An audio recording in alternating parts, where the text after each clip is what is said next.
Salute a tutti. La pista esoterica o la pista satanica, che cosa è?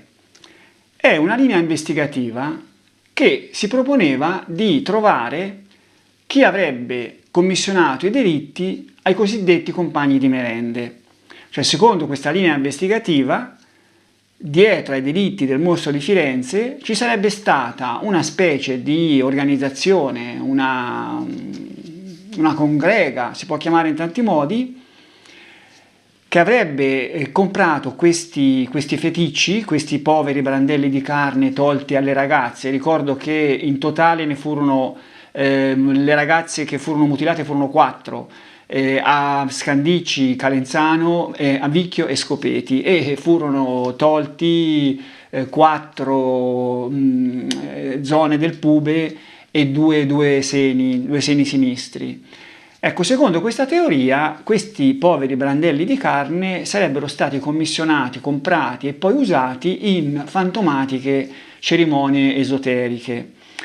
Insomma, sembra veramente roba da Medioevo, no? Una cosa del genere, che poi vedremo magari con calma che anche gli esperti di esoterismo fanno fatica a collocare in un contesto di esoterismo, diciamo così. Però sulla base di questa teoria si indagò per anni e anni e anni, anzi, se vogliamo fare i conti, partendo, che le indagini partirono già nel 96, dopo le prime ammissioni di Lotti, poi vedremo, e durarono, si può dire che sono durate fino agli ultimi pronunciamenti sul presunto omicidio di Francesco Narducci, mi sembra nel 2014, per cui si tratta di 18 anni di indagini. 18 anni di indagini in cui non fu trovato assolutamente niente, e ci si può immaginare che in questi 18 anni si siano mischiate linee investigative differenti, insomma una specie di minestrone che una brodaglia alla fine, che a guardarla oggi si fa fatica a mettere un po' insieme, no? Io vi leggo la definizione migliore, secondo me, che è stata data di questa pista esoterica, chiamiamola così, e la troviamo nel libro Dolci colline di sangue di Mario Spezzi. Ecco, leggiamo quello che scrisse Mario Spezzi. Il problema maggiore a raccontare quest'ultima parte della storia è che ogni capitolo sembra diverso da quello precedente e non si capisce se devono essere tenuti tutti in vita o se l'ultimo sostituisce quanto detto prima. Tutti insieme mettono a dura prova la capacità di sintesi di chiunque, perché la scena è molto affollata, i personaggi assai diversi e spesso senza apparenti rapporti tra loro. Le storie di ognuno sono complicatissime e non solo sono slegate l'una dall'altra, ma a volte sembrano contraddirsi. Questo pensiero di Mario Spezzi, secondo me, esemplifica in modo magistrale l'andamento di queste indagini, di questa pista esoterica, pista satanica, che cercheremo di ricostruire per quanto possibile. Ecco, inizia con quello di oggi una serie di video nuova e che mette temporaneamente in attesa i video della narrazione, diciamo così, principale, che è quella dei delitti e delle indagini contemporanee ai delitti. Ecco, ci saranno sicuramente molti ascoltatori, molti spettatori che rimangono un po' delusi da questo fatto, no? E purtroppo io ritengo che sia necessario spendere un po' di parole su queste indagini alla ricerca di questi mandanti, di questi fantomatici mandanti, perché ultimamente se ne sono sentite di assurdi, cose assurde. Ricordo, mi sembra un documentario forse trasmesso su Sky, non lo so, io l'ho visto su YouTube, un documentario in cui viene intervistato un personaggio, il figlio di Antonietta Sperduto, mi sembra, Malatesta si chiama, che racconta delle cose di Pierluigi Vigna che non stanno né in cielo né in terra, no? Io non so com'è che siano venute fuori, nell'ambito di questi mandanti, di questi potenti che avrebbero protetto i compagni di merende e così via. Ecco, se ne sono sentite molte altre e io personalmente ritengo che sia arrivato il momento che dica la mia, perché io ho studiato molto questa cosa qua, questa pista esoterica, e ho scoperto tante cose interessanti, tanti diciamo così altarini anche, no, se li vogliamo chiamare così in modo cattivo, e è bene che io li esponga.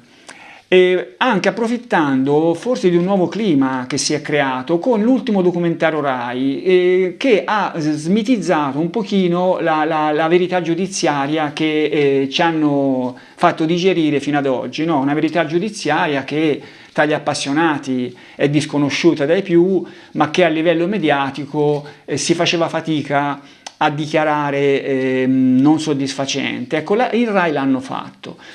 Colgo l'occasione anche, questa è una cosa mia personale, diciamo, io ho avuto una piccola comparsata in questo documentario, ecco, una cosa di pochi secondi, francamente si poteva anche fare a meno della mia comparsata, diciamo, chiamiamola così. In realtà io ero stato intervistato su un argomento ben più corposo che qualcuno, io credo, sia riuscito a bloccare. Questa è la mia impressione, perché i presupposti per parlare di questo argomento c'erano tutti a livello di operatori RAI, no? Io penso che poi ci sia stato il veto di qualcuno. Comunque, argomento chiuso. Parliamo invece della pista esoterica. Allora, i presupposti della pista esoterica, quali erano? Quali sono stati? Essenzialmente tre, secondo me. Questo nelle parole, nelle azioni anche degli investigatori, il cui il principale investigatore sappiamo bene che fu Michele Giuttani, no? Quello che più di tutti ha creduto in questa ricerca dei mandanti. Si devono a lui le maggiori teorie, le maggiori ipotesi, le ipotesi più importanti. Io penso che alla base sostanzialmente dello scenario che lui aveva in testa c'erano tre cose. Primo, i supposti elementi di magia, di esoterismo che ci sarebbero stati sia nei delitti sia nei personaggi che avevano gravitato attorno ai compagni di merende. Il principale protagonista, Pietro Pacciani, furono ipotizzati elementi di magia anche tra i suoi interessi, no? Gli venne trovato in casa un tabellone di quelli con i numeri e le lettere che si usano per le sedute spiritiche col bicchierino, no? Una volta l'ho fatta anch'io, una cosa del genere. E poi delle ricette scritte, mi sembra scritte da lui a mano, delle ricette di magia nera, una roba del genere, e un libro, mi pare un libro di diavoli, su qualcosa di diavoli. Ecco, questi elementi fecero pensare a Michele Giuttari che Pacciani fosse in qualche modo coinvolto in questo interesse per la magia nera, no? Per cui anche i suoi delitti ne facessero parte, insomma, ne fossero stati toccati. Poi c'era il famoso mago Indovino, Salvatore Indovino, che dopo essere stato in carcere, che era il compagno, diciamo, protettore dell'amica prostituta di Lotti, Filippa Nicoletti. Ecco, sembra che dalle parole della Ghiribelli nella Stamberga di Salvatore Indovino si tenessero delle specie di cerimonie, insomma, gente che andava lì e probabilmente si ubriacava di vino e poi si dava la pazza gioia con incontri a base di sesso, insomma, immagino. Ecco, la Ghiribelli lo raccontò in un modo che c'era una stella a 5 punte in terra, una serie di cose che poi magari vedremo con calma al momento opportuno, ma ecco che facevano pensare che c'erano questi elementi di esoterismo, no? Che giravano tra i compagni di merende, in quell'ambiente lì. Un po' caserecci, ma insomma, c'erano. Poi vennero trovati elementi di esoterismo anche nell'ambito dei delitti, per esempio si vide che le notti di Novilunio, che generalmente, anche se non è del tutto vero, generalmente era nelle notti di novilunio che il mostro uccideva. Si pensò che queste notti di novilunio avessero avuto un significato esoterico. Poi si andarono a cercare anche degli elementi, tipo, che ne so, il fermaporte che venne trovato a Calenzano, sulla strada poco distante dal luogo del delitto, era un semplice fermaporte a piramide e si pensò che fosse, che ne so, un talismano. Io non so cos'è che si fosse, che si pensò, che magari dopo il delitto era stato messo questo talismano davanti a cadaveri, era stato evocato il diavolo. Io non so cosa si pensò che sarebbe servito. Vabbè, ci sono questi elementi. Questa è un po' la base, no? Però poi ci sono degli elementi pratici che sono due fondamentali. Uno è il fatto che Giancarlo Lotti disse che questi feticci, chiamiamoli feticci, brutto termine, però rende l'idea, sarebbero stati comprati da un dottore a Pacciani, cioè un dottore sarebbe andato da Pacciani a comprare questi feticci. Lotti non è che raccontò molto altro. In più poi, a riprova, Giuttari sostenne, e con lui tanti altri, sostenne che il patrimonio di Pacciani non era giustificato dalle sue entrate di contadino, eccetera, eccetera. Per cui l'idea che potesse aver fatto commercio di questi feticci riceveva conferma da questo fatto, no? Dal fatto che lui avrebbe avuto troppi soldi. Ecco, vedremo un po' tutte queste cose, no? Partiamo però dal dottore Di Lotti. Questo sarà un video nel quale esamineremo la questione del dottore Di Lotti, cercando di capire come nacque la sua affermazione, quali furono le basi di questa sua affermazione. Allora, Lotti parlò per la prima volta di un dottore che avrebbe comprato questi feticci da Pacciani non con le parole ma con lo scritto. Stranamente Lotti, che era incapace di scrivere, scrisse una lettera. Le fonti ci tramandano che si sarebbe trattato di una lettera spontanea, che la scrisse lui perché aveva voglia di scriverla, sentiva il bisogno di scriverla. In ogni caso, questa lettera venne consegnata il 15 novembre del 96 dalla polizia che l'aveva raccolta. Cioè Lotti ricordo che Lotti in quel periodo era sotto un regime di protezione, cioè lui viveva ad Arezzo, mi sembra, in una dependenza della questura, e naturalmente era controllato dalla polizia e era portato a mangiare, insomma, era diciamo così, a quanto sembra, servito e riverito, no?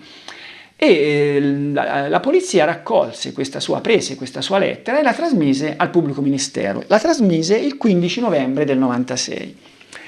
Questa lettera fondamentalmente è divisa in tre parti. Lui cerca di, così lo dico in breve, poi ci ritorneremo in video prossimi. Comunque lui in breve, da una parte fa una confessione di aver sparato qualche colpo contro i ragazzi tedeschi. Cosa che non aveva mai detto, cioè lui aveva fino a quel momento sempre sostenuto di aver partecipato in un ruolo in cui non vedeva le armi. Lui era soltanto lì a fare il palo o andava prima a controllare il posto o riferiva ai suoi presunti complici di aver visto una coppia in un posto. Lì raccontò di aver sparato. Poi cercò, la seconda parte della lettera, cercò una giustificazione in questo fatto, perché i compagni, i suoi presunti complici lo avrebbero ricattato dopo averlo visto in compagnia di un uomo. E questo fatto avrebbero minacciato di raccontare in giro questa cosa qua. La terza parte è la parte che invece interessa a noi. Allora, di questa lettera è sempre esistita una trascrizione nel libro di Giuttari, Il mostro. C'è anche, io ho ritrovato, grazie all'archivio di Francesca Calamandrei, che ancora una volta ringrazio, ho trovato il foglio manoscritto di Pugno di Lotti, nel quale però manca un pezzo, c'è un omissis. Ecco, allora, Io adesso leggo la trascrizione di questa terza parte sul mostro. Ci sono delle piccole differenze nella parte che è restata della fotocopia originale rispetto a quello che scrisse Giuttari. C'è nella parte che manca, che è proprio quella più importante, più vitale, e l'unica cosa che si può fare è fidarsi di quello che trascrisse Giuttari nel suo libro, perché nella fotocopia non c'è. Allora, leggiamo. Qui Lotti sta raccontando il dopo delitto Giogoli, quando lui tornò a casa e sentiamo cosa fece. Avverto, il linguaggio di Lotti è assolutamente sgrammaticatissimo, cioè si capisce che lui non riusciva nemmeno a scrivere, però c'è da dire che nonostante che il linguaggio sia sgrammaticatissimo, però la lettera è molto molto densa, cioè lui riesce a dire tantissime cose in pochissime frasi. Allora, vediamo questa terza parte. Andato a letto, ma non mi riusciva a dormire. Dove li date queste cose della donna? Il seno, vagina o fica, Mario? Voglio sapere chi le date, dottore, che si serviva Pietro Pacciani. Vi pagava in soldi. Ma quello non mi voleva dire perché ne faceva di vagina e se perché fate cose mostruose. Ma io no, le altri fatte, non avete rimorsi.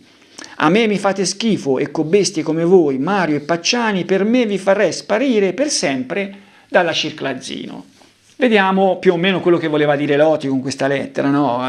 Ci dice che dopo il delitto era andato a letto, non gli riusciva a dormire e poi ragiona di queste cose, di questi feticci che secondo lui, secondo quello che gli aveva detto Mario, che lui gli aveva chiesto a Mario, voleva sapere che cosa ne facessero, e Mario gli aveva detto che Pietro le vendeva a un dottore.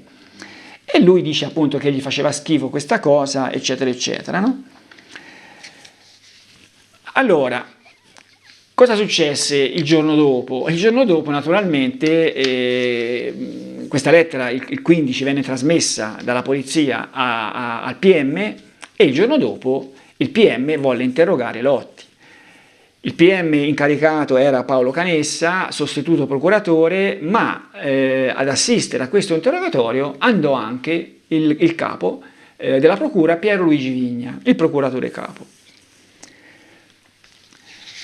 Questo interrogatorio io sono riuscito in tempi non troppo lontani a recuperare il verbale, ma è il caso di riviverlo, diciamo così, attraverso il racconto che ne fa Giuttari nel libro Il mostro, un racconto dal quale si capisce sia un po' l'atmosfera di questo interrogatorio, ma anche il modo in cui Giuttari lo prese, lo interpretò.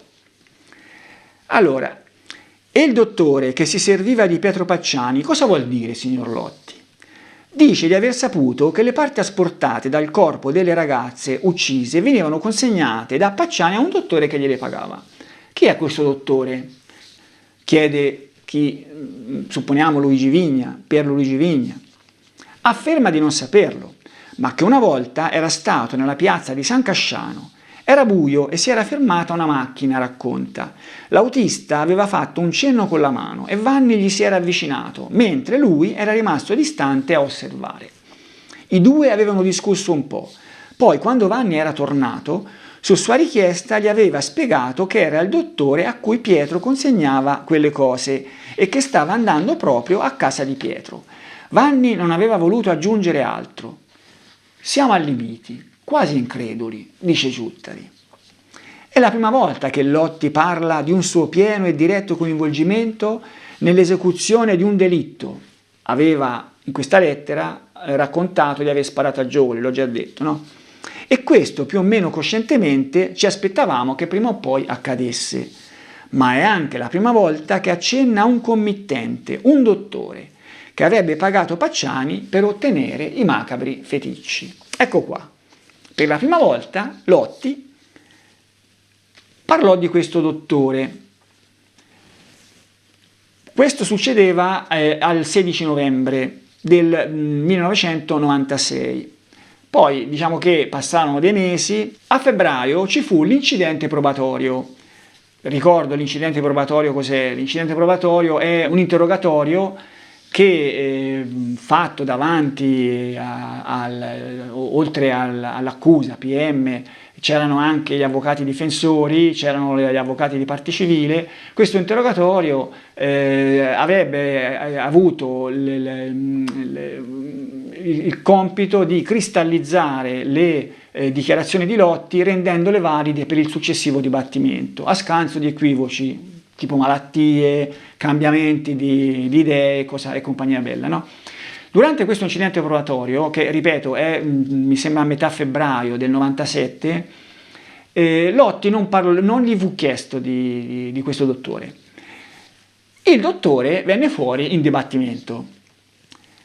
Allora, in dibattimento sia il PM che gli avvocati di parte civile vollero saperne di più.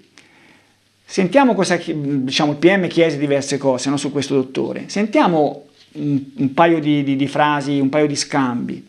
Il PM fa una domanda alla quale Lotti così risponde. Mi hanno detto che questo dottore andava da Mercatale, da Pietro, per prendere questa roba delle donne e basta. Il nome e il cognome non me l'ha detto. Il PM chiede, c'era un motivo per cui prendeva queste cose? Gli dava qualcosa in cambio? Dice gliele pagava. Poi io... Ecco, Lotti di questo dottore praticamente non raccontò nulla. Non seppe descriverlo, non sapeva chi era, tantomeno sapeva il nome. Sapeva soltanto queste cose che gli aveva detto Vanni, che questo dottore sarebbe andato da Pacciani a comprare questi feticci.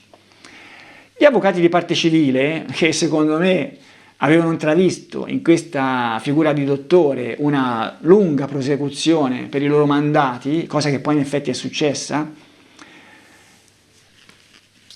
insistettero, no? E lui continuò a dire, l'ho vista per bene la persona come l'era, gli era a sedere, se gli era calvo o no, non lo so. A me mi hanno detto un dottore, come fu a capirlo se gli era un dottore di medicina o di coso? A me non mi hanno mica detto se gli era di Firenze o se gli era di Prato o di cosa. Queste furono le risposte di Lotti, no? Che disse di questo dottore non disse niente. Sentiamo uno scambio con Curandai, un avvocato di parte civile, che cercò di incalzarlo, no? Di fargli dire qualcosa, e ricevette anche l'aiuto del presidente, che era molto disponibile a entrare, a dar manforte all'accusa per cercare di strappare qualcosa a Giancarlo Lotti. Leggiamo, Curandai, coraggio, coraggio, coraggio, bisogna tirarla fuori questa verità, questo è il momento opportuno. Mi scusi, io insisto perché rappresento una delle parti. Presidente, in aiuto, l'avvocato vuol sapere se sa qualcosa di questo dottore, di questo medico. Lotti. Ma a me mi aveva detto un dottore, però le altre cose non le so io. Curandai. Ma io ho l'impressione che le sappia lei le cose. Invece, le dica, è il momento opportuno. E il presidente di rinforzo. Ora, senza volermi inserire nelle domande che poi arriverà il mio turno, ma possibile che una persona come il Vanni, come il Pacciani, vengano a parlare a lei di tante cose e lei non ha neanche, per curiosità, dice, non fa nessuna domanda, si limita così, perché lei ha confessioni di tutti, abbia pazienza, Lotti, ma se non me l'hanno detto. Presidente, lei le cose le sa molte di più, caro Lotti. Se non le vuol dire è un altro discorso e non gliele possiamo strappare con le mani, con le tenaglie, però qualcosa in più dovrebbe dire, per suo interesse, interesse di tutti, per la giustizia. Curandai, se sa qualcosa di più ce lo dica, serenamente. Presidente, com'è la domanda allora? Se non vuol rispondere, che si può fare? Andiamo. Cioè, praticamente sta dicendo il presidente a Curandai, lasciamo perdere, questo non risponde. Curandai, no, ma sta riflettendo, forse? Lotti, no, non sto riflettendo. Se dico una cosa e io non so altro, e che devo dire cose che non so? E questo è il dottore che venne tratteggiato da Giancarlo Lotti in dibattimento. Ricordo che in dibattimento, secondo la legge italiana, il dibattimento è il luogo in cui si dovrebbero evidenziare le prove a carico degli imputati, no? E in questo caso il dottore tratteggiato da Pacciani, da Lotti in dibattimento, abbiamo visto quello che è, cioè è una figura assolutamente evanescente. Cos'era questo dottore? Diciamo la verità. Questo dottore era una menzogna colossale di Lotti, era una menzogna colossale, ci sono tanti elementi che lo lasciano presumere e vediamo. Allora, la prima cosa da chiedersi è questa. Lotti dopo inizialmente che aveva cercato di passare per uno spettatore di questi delitti, non uno spettatore occasionale, ma poi diciamo che era stato costretto ad ammettere che qualcosa ne sapeva. Lui cercò di ammettere sempre il meno possibile, e però ogni volta era costretto, diciamo così, dalle contestazioni che gli facevano gli inquirenti, era costretto a dire sempre qualcosa di più, no? Fino a che l'ultima sua ammissione grossa, prima di questa qua di Giogoli, di aver sparato a Giogoli, che ha una sua motivazione che vedremo. L'ultima ammissione che aveva fatto era verso fine aprile, mi sembra il 26 aprile del 96 di quell'anno, dietro, diciamo così, il pungolo delle dichiarazioni di Pucci, e che riguardava la sua partecipazione ai delitti di Giogoli e di Baccaiano. Fino a quel momento Lotti aveva ammesso prima la partecipazione a Scopeti e a Vicchio, diciamo quasi contemporaneamente. Era stato un po' di tempo lasciato lì un po', diciamo, a bollire, poi era stato fatto intervenire Pucci, che aveva raccontato di confidenze ricevute anche su Giogoli e su Baccaiano, era stato richiamato Lotti, che alla fine aveva ammesso, sì, anche a Giogoli e a Baccaiano c'ero. Da quel momento Lotti era in una situazione un po' difficile, cioè rischiava di finire in galera assieme a Vanni, cioè che finisse il suo periodo d'oro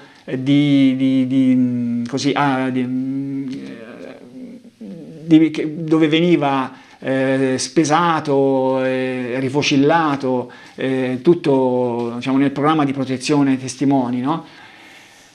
Cioè, se lui non avesse avuto altro da dire, insomma,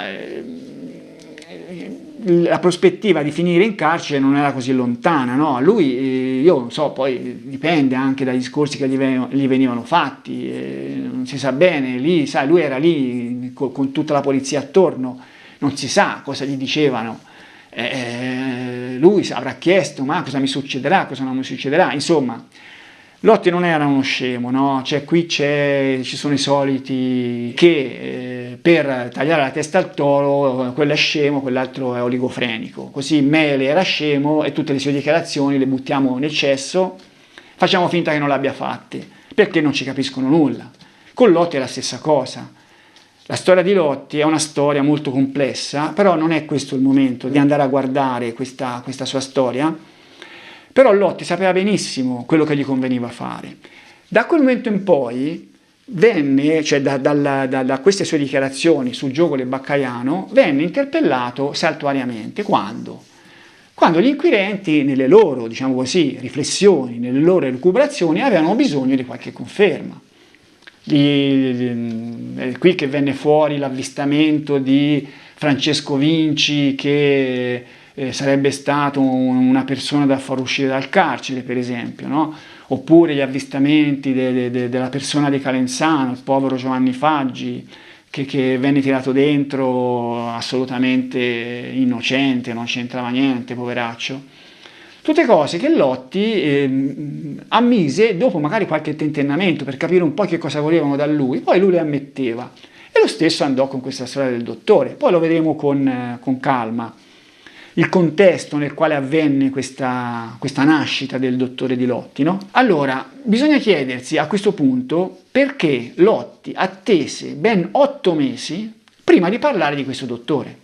Cioè lui, a partire da fine aprile, ogni momento era buono per raccontare questo fatto, cioè è un fatto che gli tornava comodo per giustificare il suo permanere nel programma di protezione, perché era una cosa che a lui non portava nessun danno, non è che lui avesse avuto qualcosa a che fare con questi feticci, era comunque qualcosa che poteva metterlo meglio nei riguardi dei suoi interlocutori, e però stette zitto, cioè aspettò metà novembre. Perché? Anzi, poco prima, nel marzo, mi sembra nell'interrogatorio dell'11 marzo, lui aveva già parlato di questi feticci, gli era stato chiesto, ma insomma, che se ne fanno di questi feticci? Che se ne facevano di questi feticci Vanni e Pacciani? E lui cosa aveva risposto? Mario mi disse, lo stesso Mario che gli aveva raccontato del dottore, attenzione, è lo stesso Mario che poi gli avrebbe raccontato, che lui avrebbe detto che gli aveva raccontato del dottore. Invece all'11 marzo sentiamo cosa gli aveva detto Mario. Mario mi disse che le parti della donna che lui aveva asportato li aveva portati a casa Pietro per nasconderli nel garage, mettendoli in un involto. Mario mi disse che Pacciani voleva farli mangiare alle figliole, ma non so se effettivamente lo abbia fatto. Ecco, allora, questi feticci che sarebbero stati comprati dal dottore, che Mario Vanni gli avrebbe detto che li aveva comprati questo dottore, invece a marzo Mario gli avrebbe detto che Pacciani li dava da mangiare alle figlie. Un altro elemento che fa molto dubitare che quella di Lotti fosse la verità, che questo dottore l'avesse visto davvero, sono le circostanze di questo avvistamento, no? Abbiamo visto che Lotti avrebbe visto questo dottore dentro una macchina mentre era con Mario, cioè lui era con Vanni, in piazza San Casciano, al piazzone mi sembra. Arrivò questa macchina, che quello che era dentro, il guidatore, c'era una persona sola, fece un cenno a Vanni che si accostò, poi Vanni tornò indietro e Lotti gli chiese cosa voleva, chi era sto tizio, e lui gli disse che era il dottore che andava da Pietro a comprare questi cosi, no? Ma allora Lotti, questo era in macchina, Lotti era un appassionato di macchine, diciamo che la passione delle macchine, lui aveva pochissimi soldi, no? Però le macchine le cambiava, gli piaceva cambiare le macchine, insomma, per quanto poteva lui, aveva avuto anche delle macchine, diciamo così, abbastanza belle, anche se erano a fine vita, no? La famosa 128 Sport Coupé, diciamo che nell'ambito delle macchine della gente normale era una bella macchina. Ha avuto 124, 2 volte la 124, ha avuto un 850 che un 850 era piccolo, però era un modello diciamo particolare, un modello di quelli un pochino più veloci. La Mini Minor, che a quei tempi la Mini Minor era una macchina abbastanza, insomma, non era proprio da tutti, no? Cioè, chi aveva la 500 e chi aveva la Mini Minor, insomma, erano due cose ben diverse. Lui le macchine le conosceva benissimo, non fu capace di dire che macchina fosse stata questa, ma sentiamo, no? Che è esemplare. Io adesso enfatizzerò un pochino lo scambio che ci fu tra Lotti e dall'altra parte il PM, con naturalmente in rinforzo il presidente, che non ci fu verso di far dire a Lotti che macchina era, ma sentiamo. PM, che macchina era, lo ricorda? L'ha vista? È in grado di spiegarcelo? Se lei l'ha vista, che era a 10 metri, aperta parentesi, nel verbale che Lotti aveva firmato del novembre, la macchina non era a 10 metri, come dice il PM, ma era a 3 o 4 metri. Ero a qualche metro di distanza, saranno stati 3 o 4 metri, si legge nel verbale. Per cui Lotti aveva visto la macchina lì, no? Lotti risponde al PM: le macchine le conosco, però mi pare un Alfa. Un Alfa era? Cioè un Alfa Romeo? Mi sa che un Alfa Romeo è una marca, quindi bisognerebbe, PM dice, bisognerebbe che mi specificasse il modello. Presidente, il tipo. PM, lei ricorda? Era un Alfa Romeo grossa, piccola, chiara, scura. Lotti, tanto piccola no. non si dovrebbe ridere di queste cose, ma è grottesco questo scambio, è veramente grottesco, è una cosa che non si può non ridere, anche se non si dovrebbe. Lotti, tanto piccola no. PM, tanto piccola no. Scusi, era grossa o media? Ci sa indicare? Se lei le conosce dovrà pure indicarci. Lotti, sì, le conosco, però mica tutti. E quante alfa ci saranno mai state? PM, un'alfa, scusi, c'ha in mente qualche tipo di alfa che poteva essere quella? Lotti, non mi ricordo se era a 4 porte o 3 porte. PM, cioè 3 porte, o un coupé o una berlina, non ce lo sa dire? Lotti, di preciso no. PM, le sembrò grossa? Lotti, grossa, sì. PM, grossa, chiara o scura? Mi pare solo scuro, risponde Lotti. Lo scuro per lei, scusi, cos'è? Dice il PM. Nera, blu, marrone? Lotti, scura. Può essere anche nera o un altro colore. PM, nera, blu, marrone, colori di questo genere? Su un colore così, dice Lotti. Lei ha presente l'Alfetta dell'Alfa Romeo? Una macchina così? Lotti, dell'Alfa ce n'è diverse.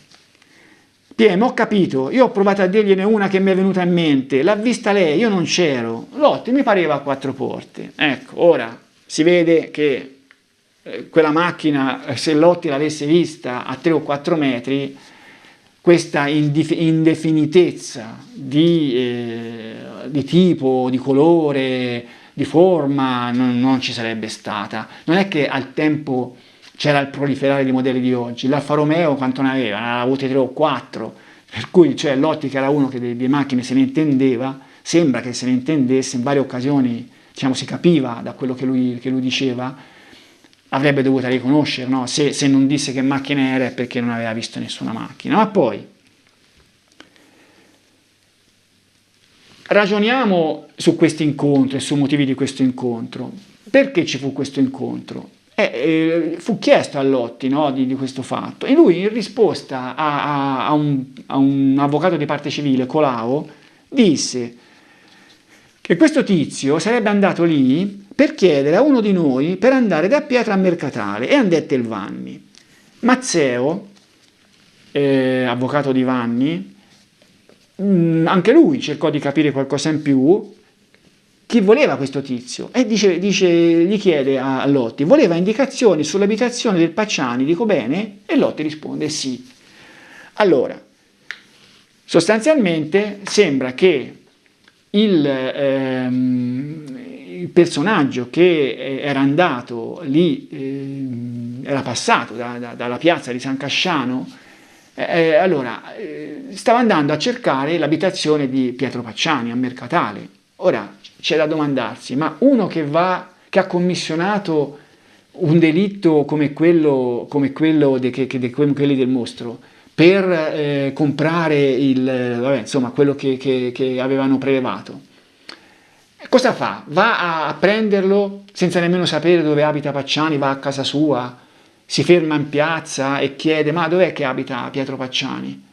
Cioè è chiaro che la situazione è una situazione veramente assurda, no? Cioè non è possibile che le cose siano andate così, e veramente si stenta a credere che di fronte a un'affermazione di questo tipo si siano costruiti dei castelli giganteschi che poi hanno portato a 18 anni di indagini alla ricerca di questo dottore che da dottore sarebbe diventato chissà che cosa. Ma allora, questo dottore, se vogliamo vedere la partenza, no, di questi committenti, di questi mandanti, chi sarebbe stato secondo Lotti? Allora, in dibattimento Lotti non disse niente, però nel verbale del novembre qualcosa in più aveva detto. Non ricordo il nome del dottore di cui ho parlato prima. Il nome Mario me lo fece, ma ora non lo ricordo. Dunque, questo personaggio così misterioso, così evanescente del dibattimento, che avrebbe consentito la formulazione delle ipotesi più varie, no? Questo dottore, Lotti aveva parlato di un dottore ma non aveva detto una persona, per cui questo dottore poi sarebbe diventato con grande così con grande facilità sarebbe diventato di tutto, no? Fino a una setta ramificata, internazionale, fino in grado di manovrare i servizi segreti, cioè cose assurde. Ma aveva detto Lotti qualcosa in più nell'interrogatorio di novembre. Aveva detto che Mario gli aveva dato il nome innanzitutto, che lui non si ricordava, però Mario gli aveva dato il nome. E gli aveva detto, Mario mi disse che il dottore aveva curato Pietro, ma non so per quale malattia. Allora, questo dottore sarebbe stato, secondo Lotti, il Lotti di novembre 96, sarebbe stato un medico che avrebbe curato Pacciani per non sapeva quale malattia, non so io, un medico, insomma, qualche malattia, Pacciani ne aveva tante, un cardiologo, che posso dire, no? Poteva essere di tutto, però era un medico che curava Pacciani, insomma, non era un misterioso rappresentante della massoneria, che poi si sarebbe trovato la massoneria a Perugia, piuttosto che i servizi segreti a Firenze o chissà dove, no? Secondo Lotti sarebbe stato un medico curante di Pacciani. Allora, per il momento fermiamoci qua su questo argomento. Nel prossimo video cercheremo di capire quale fu il contesto nel quale nacque questa dichiarazione di Giancarlo Lotti. Scopriremo, in base alla documentazione che si è resa disponibile sempre per il ricchissimo archivio di Francesca Calamandrei, vedremo che prima di arrivare a Lotti che raccontò di questo dottore erano successe tante cose che pian piano, diciamo così, confluirono in quella che poi sarebbe stata la loro, non so se è giusto dire così, catarsi, no? Il dottore di Lotti. Questo lo vedremo al prossimo video. Saluti.